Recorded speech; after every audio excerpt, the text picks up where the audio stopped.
السلام علیکم ناظرین، امید ہے انشاءاللہ آج کی ویڈیو آپ کو ضرور پسند آئے گی، مکمل دیکھیے گا۔ بسم اللہ الرحمن الرحیم۔ حضرت ابو ہریرہ رضی اللہ تعالیٰ عنہ سے روایت ہے کہ رسول اکرم صلی اللہ علیہ وآلہ وسلم نے ارشاد فرمایا، اللہ تعالیٰ نے سور کو پیدا کیا اس طرح کہ اس کا منہ بانس کی طرح ہے اور اس کی کشادگی دنیا کے مثل ہے، اور اس کی 4 شاخیں ہیں، ان میں سے ایک شاخ مشرق میں ہے، دوسری شاخ مغرب میں ہے، تیسری شاخ 7ویں زمین کے نیچے ہے، اور چوتھی شاخ 7ویں آسمان کے اوپر ہے۔ سور میں روحوں کے عدد کے برابر دروازے ہیں، ان میں سے ایک دروازہ انبیاء علیہ السلام کی روحوں کے لیے ہے، ایک دروازہ فرشتوں کی روح کے لیے ہے، ایک جنوں کی روحوں کے لیے اور ایک انسانوں کی روحوں کے لیے ہے۔ سبحان اللہ۔ اور اسی طرح شیطانوں اور درندوں، وحشی جانوروں اور حشرات الارض یعنی زمین کے کیڑے مکوڑے، حتیٰ کہ چونٹی اور مچھر وغیرہ کی روحوں کے لیے بھی دروازے ہیں۔ اور اللہ تعالیٰ نے سور حضرت اسرافیل علیہ السلام کو عنایت کیا ہے، وہ اس کو اپنے منہ پر رکھے ہوئے ہیں اور منتظر ہیں کہ کب پھونکنے کا حکم دیا جائے گا، تو وہ اسے 3 مرتبہ پھونکیں گے۔ پہلی مرتبہ جب پھونکا جائے گا تو ان لوگوں کے علاوہ جن کو اللہ تعالیٰ چاہے گا، تمام مخلوق جو آسمانوں اور زمینوں میں ہے، سب کے سب ڈر جائیں گے، اور اللہ تعالیٰ حضرت اسرافیل علیہ السلام کو حکم دے گا اور وہ اس کو پھونکیں گے تو پہاڑ چمکدار ریت کی طرح ہو جائیں گے، آسمان موج مارے گا اور سخت گردش میں آ جائے گا، اور زمین جنبش میں آئے گی، جس طرح کہ پانی میں کشتی طوفان کے دوران ہچکولے کھاتی ہے۔ حاملہ عورتیں بچے گرا دیں گی اور دودھ پلانے والی عورتیں بچوں کو دودھ پلانا بھول جائیں گی، لڑکے بوڑھے ہو جائیں گے اور شیطان بھاگیں گے، یہاں تک کہ وہ زمین کے کناروں میں آئیں گے تو فرشتے ان سے ملیں گے اور ان کے منہ پر ماریں گے اور وہ واپس لے جائیں گے۔ اللہ تعالیٰ نے فرمایا ہے کہ ندا کا دن یعنی کہ قیامت کا دن ایسا ہے کہ جس دن تم پیٹھ پھیر کر بھاگو گے اور زمین پھٹ جائے گی اور لوگ آسمان دیکھیں گے تو ان پر ستارے جھڑیں گے، آفتاب میں گہن ہوگا، آسمانوں کو علیحدہ علیحدہ کر کے پوست کھینچے جائیں گے، یعنی کہ الگ الگ ہر آسمان کا پوست کھینچا جائے گا اور ان کا پردہ اٹھا لیا جائے گا۔ مردے ان حالتوں میں غفلت میں رہیں گے اور یہ حالت 40 برس تک یا جب تک اللہ سبحانہ و تعالیٰ چاہے گا قائم رہے گی۔ پھر اللہ تعالیٰ حضرت اسرافیل کو مرنے اور بے ہوشی کا حکم دیں گے۔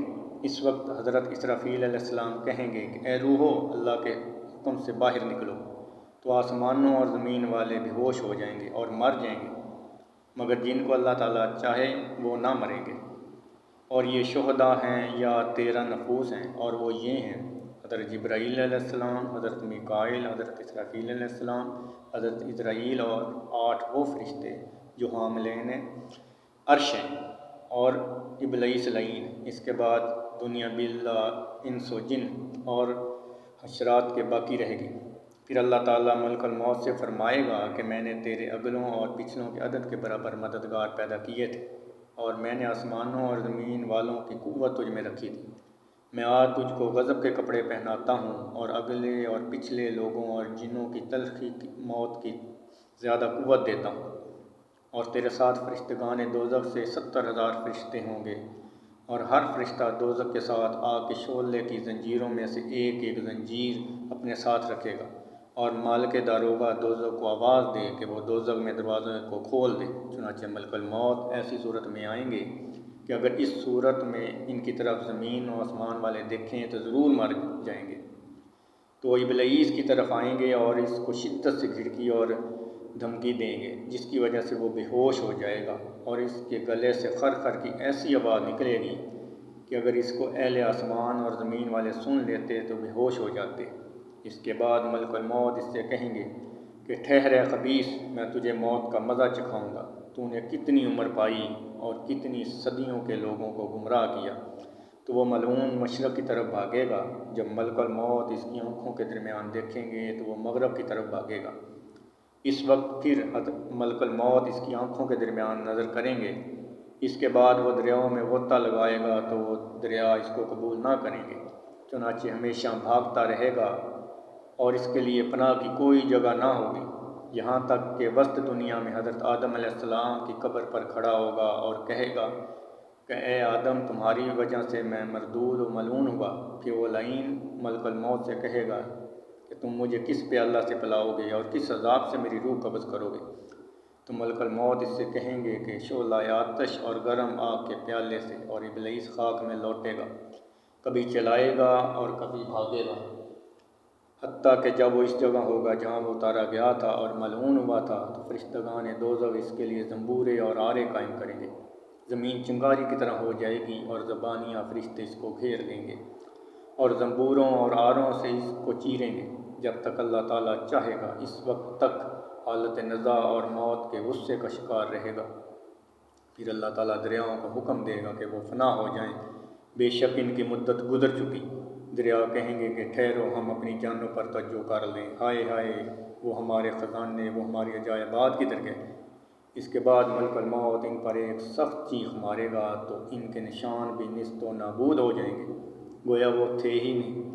پھر پہاڑوں کو حکم دیا جائے گا کہ وہ فنا ہو جائیں، اس لیے کہ ان کی مدت ختم ہو چکی ہے۔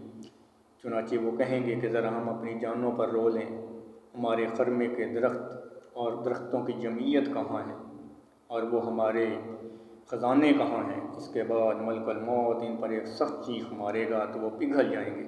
پھر زمین کو حکم دیا جائے گا کہ وہ فنا ہو جائے، کیونکہ اس کی مدت تمام ہو چکی ہے۔ تو زمین کہے گی کہ مہلت دی جائے تاکہ ہم اپنی جانوں پر رو لیں، تو ملک الموت اس پر سخت چیخ مارے گا اور اس کی دیواریں گر پڑیں گی۔ پھر ملک الموت آسمان پر چڑھے گا اور اس پر ایک سخت چیخ مارے گا تو اس کے سورج اور چاند میں گہن لگے گا اور ستارے تاریک اور بے نور ہو جائیں گے۔ پھر اللہ تعالیٰ فرمائے گا کہ اے ملک الموت، میری مخلوق میں سے اب کون باقی رہا؟ ملک الموت کہے گا کہ جبرائیل و میکائیل علیہ السلام اور اسرافیل و اسرائیل علیہ السلام باقی ہیں۔ اس کے بعد اللہ تعالیٰ ملک الموت سے فرمائے گا کہ جبرائیل علیہ السلام کی روح قبض کرو۔ چنانچہ وہ ان کی روح قبض کرے گا تو وہ بڑے تودے کی طرح گر پڑیں گے۔ پھر اللہ تعالیٰ ملک الموت سے فرمائے گا کہ میکائیل کی روح قبض کرو، چنانچہ وہ اسی طرح ان کی روح قبض فرمائے گا۔ اسرافیل کی روح نکالو تو وہ ان کی بھی جان قبض کرے گا۔ پھر اللہ جل شانہ ملک الموت سے فرمائے گا کہ اے ملک الموت، تو بھی جا اور جنت و دوزخ کے درمیان مر جا۔ تو ملک الموت بھی وہیں مر جائیں گے۔ اس کے بعد اللہ تعالیٰ فرمائے گا کہ آج کس کی بادشاہت ہے؟ تو کوئی جواب نہ دے گا۔ پھر اس کو 2-3 مرتبہ فرمائے گا اور کوئی جواب نہ دے گا تو اللہ تعالیٰ خود ہی فرمائے گا کہ اس یگانہ اور یکتا کی بادشاہت، بے شک سبحان اللہ جو بڑا قہر کرنے والا ہے۔ پھر فرمائے گا کہاں ہیں بادشاہان اور کہاں ہیں متکبران و جابران، اللہ اکبر۔ اس کے بعد پھاڑ دھنکی ہوئی روئی کی طرح کر دیے جائیں گے۔ پھر وہ زمین کے جس پر گناہ کیے گئے ہیں ملا دی جائے گی اور اس پر جہنم قائم کی جائے گی، اور اللہ تعالیٰ اس زمین کے بدلے دوسری زمین جو نہایت ہی سفید ہوگی پیدا کر دے گا، تو اس پر جنت قائم کی جائے گی اور اس پر تمام مخلوق جمع کی جائے گی۔ اس کے بعد اللہ تعالیٰ حضرت جبرائیل اور میکائیل علیہ السلام اور اسرافیل و اسرائیل علیہ السلام کے زندہ ہونے کا حکم دے گا۔ چنانچہ سب سے پہلے اسرافیل زندہ ہوں گے اور عرش سے سور لیں گے، پھر رضوان داروغہ جنت کے پاس جائیں گے اور اس سے کہیں گے کہ حضرت محمد صلی اللہ علیہ وآلہ وسلم اور ان کی امت کے لیے جنت کو آراستہ کیا جائے۔ سبحان اللہ۔ ناظرین، آج کی امید انشاءاللہ یہ ویڈیو آپ کو ضرور پسند آئی ہوگی۔ یہ ایمان افروز علم سے بھرپور ویڈیو اور ایسی دوسری ویڈیوز دیکھنے کے لیے اس چینل کو لائک کریں، سبسکرائب کریں، دوسروں کے ساتھ شیئر کریں۔ انشاءاللہ ایسی ویڈیو لے کر آپ کی خدمت میں آتے رہیں گے۔ بہت شکریہ۔ اللہ حافظ۔